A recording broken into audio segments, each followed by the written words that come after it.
Pai do Senhor, meus irmãos, hoje eu quero ler um texto muito conhecido na palavra do Senhor. Eu vou ler apenas alguns versículos e vou falar sobre o livro de Jonas. E vocês querem acompanhar, vocês leiam o próprio livro de Jonas. Mas como é uma história só,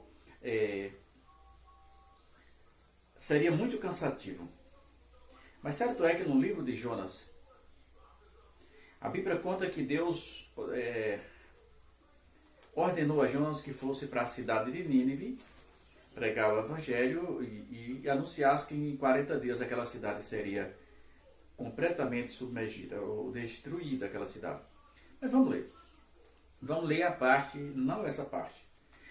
O versículo 1 e o versículo 8 diz assim: Então lhe disse, declara-nos agora, por qual razão sobreveio este mal? Que ocupação é a tua? De onde vem? Qual é a tua terra? De que povo tu és? E ele disse, isso Jonas, eu sou hebreu, temo ao Senhor, Deus do céu, que fez o mar e a terra seca. E então os homens se encheram de grande tremor e lhe disseram, por que fizeste isto? Pois sabiam os homens que fugia diante do Senhor, por isso lhe tinha declarado. E disseram-lhe, o que faremos nós para que o mar se acalme? Porque o mar se levantava agressiva e engrossava cada vez mais. E ele lhe disse, levantai-me e lançai ao mar, e o mar se aquietará. Porque eu sei, porque por minha causa sobreveio essa grande tempestade. É uma história longa, irmão, eu não quero ler todo, mas eu quero falar para os irmãos uma coisa interessante. Quando Deus tem um propósito na vida de alguém, quando Deus tem uma chamada na vida de alguém, existem dois tipos de chamada. Existe o que chamamos de chamada específica, é quando aquele que foi nomeado não pode desistir da sua missão. E existe uma chamada comum, que a pessoa vai se a pessoa quiser.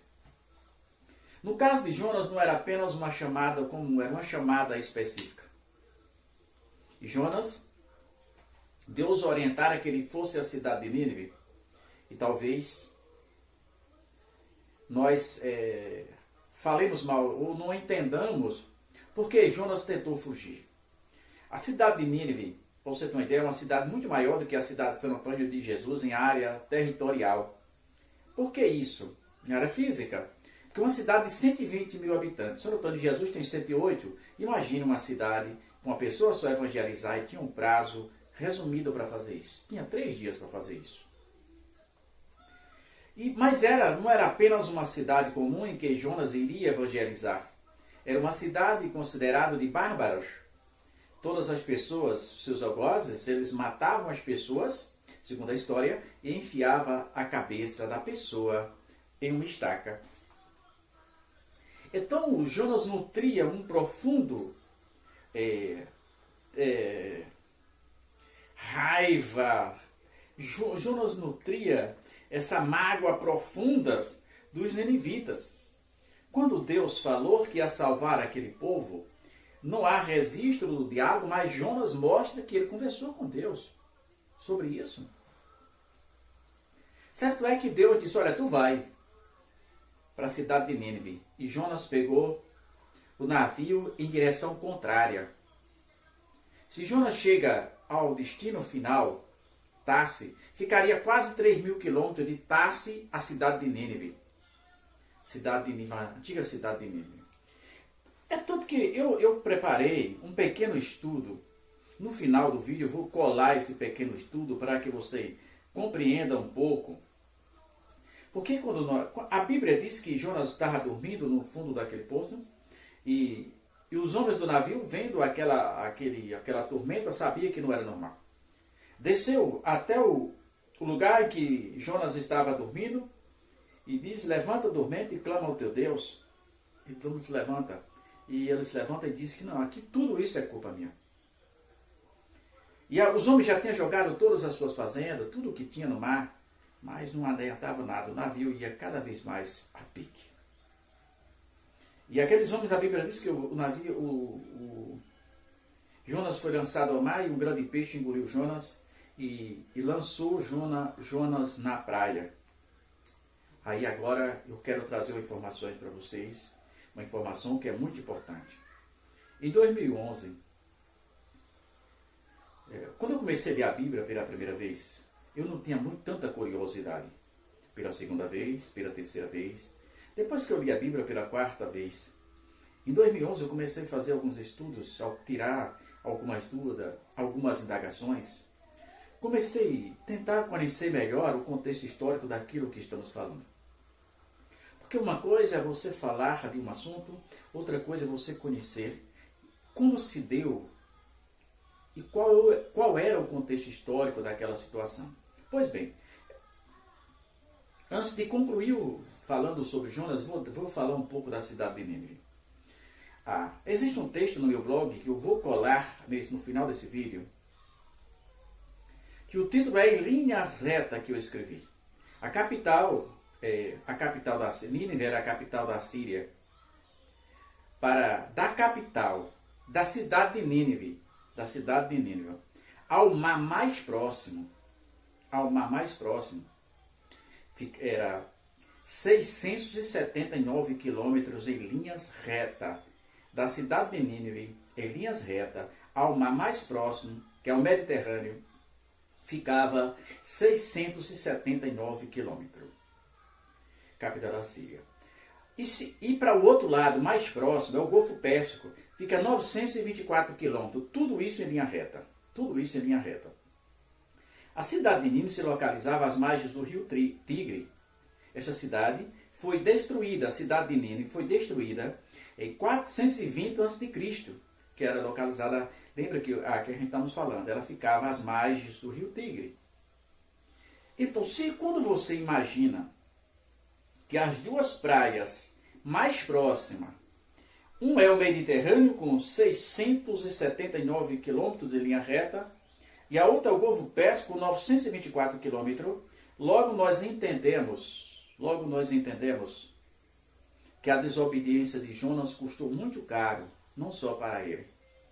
Porque provavelmente, como alguns falam, pode ter sido uma baleia, foi uma baleia, seja qual for esse peixe. Era um peixe gigante. Seja qual for esse peixe. Ele subiu o rio Tigre. Imagine que em linha reta, 924 quilômetros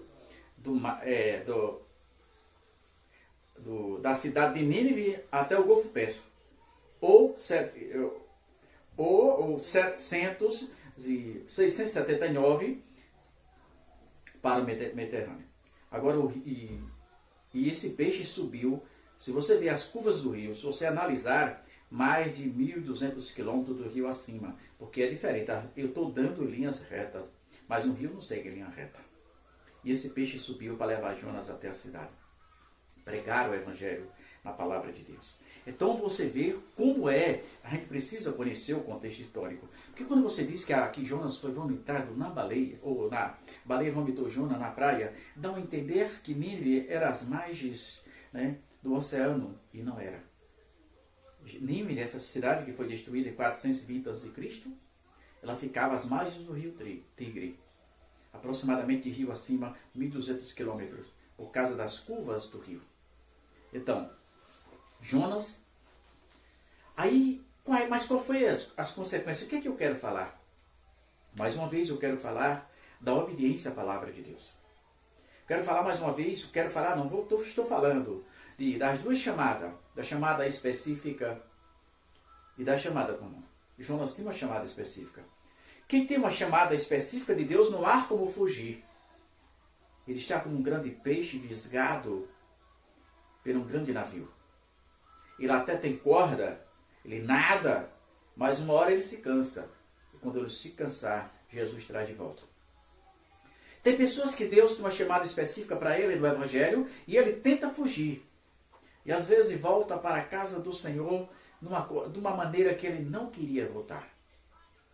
A desobediência de Jonas custou muito caro, não só para Jonas, mas para todos aqueles comerciantes que tiveram o desprazer de pegar de receber um convidado fora da direção de Deus, como Jonas naquele dia. Perderam todo o seu comércio. Muitos deles faliram por resto da vida, por desobediência da palavra de Deus. Então, se Deus tem uma chamada específica na sua vida, não tente fazer como Jonas, pois as consequências são desastrosas demais, talvez, para você suportar. Lembro-me do nosso irmão Arlindo, ali em Salvador, hoje advogado, era químico. Ele trabalhava no polo petroquímico e conhecia alguém que Deus fez uma chamada para ele, uma chamada esplêndida, chamada maravilhosa. E ele, o que fez, ganhava bem no polo e disse que não ia sair do polo, talvez para passar fome numa igreja. E continuou, Deus chamando ele para a obra e ele não quis ceder à obra de Deus. Era um Jonas fugindo do Evangelho. Mas a chamada dele era específica. Ele não tinha como fugir. Um certo dia, ao manuseá-lo uns produtos químicos, houve uma explosão e ele perdeu os 2 olhos. Perdeu a visão. E agora foi para a obra de Deus. Não podia mais trabalhar como químico. E foi para a obra de Deus, fazer a obra de Deus com os olhos, sem a sua visão. Então Jonas fugiu. Pagou um preço muito alto da palavra de Deus. Quem foge, irmão? Se a pessoa tem essa chamada específica, pelo amor de Deus, obedeça a palavra de Deus. Você pode vir paralítico, paraplégico, tetraplégico, mas você vem. Se a sua chamada for específica, você vem. É melhor você vir antes. É melhor você clamar ante Jesus, pedir perdão. Não seja um Jonas da vida, que não só causou problemas para si, mas para todo o contexto das pessoas que estavam à tua volta. A desobediência de Jonas causou um prejuízo inescrutável para as pessoas daquela época. Por que isso? Porque ele tentou fugir da presença de Deus. Não deixe. O seu lugar não é em Tarse. Se Jesus te mandou para Nínive, levanta. Vai para Nínive. O povo de lá é bárbaro, sim. O povo de lá pega os seus oponentes e coloca a cabeça, corta o pescoço e bota na cabeça da estaca, sim. Mas se Jesus mandou, ele garante. Se Jesus oficializou a sua ida vai na direção do Senhor Jesus. Mas não fuja. Como fugir do Senhor Jesus? Aonde você imaginar, ele vai estar te vendo. Não adianta fugir. Você foge de todas as pessoas, menos de Jesus. Jonas estava dormindo tranquilamente. Mas Deus mexeu o mar. Deus mexeu o ar para mostrar para Jonas que não há como fugir. Então pense nisso. Pense nisso. Um homem na direção de Deus, uma mulher na direção de Deus, ele é uma bênção. Ele é como José lá no Egito, não importava.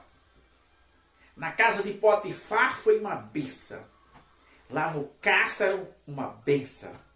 Lá no palácio, foi uma bênção. Um homem na direção de Deus, ele é uma bênção. Mas também um homem, quando perde da direção de Deus, ele se torna uma maldição. Abraão, por mentir, por sair da direção de Deus e descer ao Egito, quase que foi a ruína de um rei. Mas ainda bem que Deus chamou a atenção do rei, e olha que o rei não tinha culpa. A culpa era de Abraão. Então pense nisso. Um homem na direção de Deus, ele é um instrumento de Deus, ele é uma bênção, ele é uma luz, ele transmite luz. E tudo em sua volta vai se transformar. Se ele perde essa direção, essa mesma proporção se aproxima às trevas. É como disse um certo pensador. Quando um homem tira umas férias da presença do Senhor, Satanás já está com a limusine na porta. Então pense nisso. Jesus é a única saída. Não faça como Jonas. Não tente fugir. Como fugir da direção do Senhor? Pense nisso e que Jesus continue te abençoando.